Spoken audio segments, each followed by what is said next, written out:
So what does MVC stand for, or what is it? It's all about a separation of concerns. So making sure that different parts of your code do different things and you clearly know which part is responsible for what.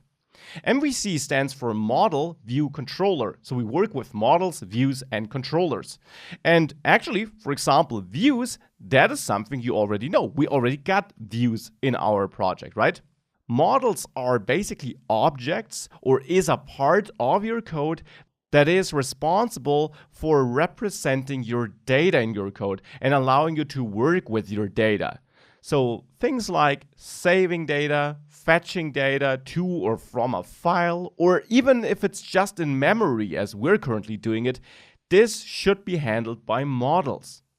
The views are responsible for what the user sees in the end. They are responsible for rendering the right content in our HTML documents and sending that back to the user. So they are decoupled from your application code and are just having some light or minor integrations regarding the data we inject into our templating engine to generate these views. And the controllers are now the connection point between the models and your views. Because since the views shouldn't care about the application logic, and the models do care about how to save and fetch data and so on, the controllers are the thing working with the models, saving that data or triggering that save process and so on, and also the part where they then pass that data that was fetched to your views, for example. So the controller is the middleman. It contains the in-between logic.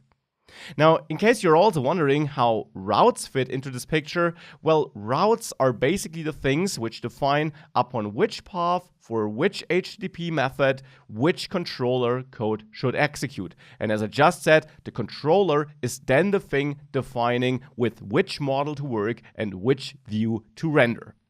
This is the pattern, and in an app with Express or built with Express as we are doing it, which heavily relies on this middleware concept, the controllers are also kind of split up across middleware functions, or some of the logic might be separated and moved into another middleware function. But we'll see all of that and we'll get there step by step. For now, let's simply move back to our project and implement a MVC pattern there.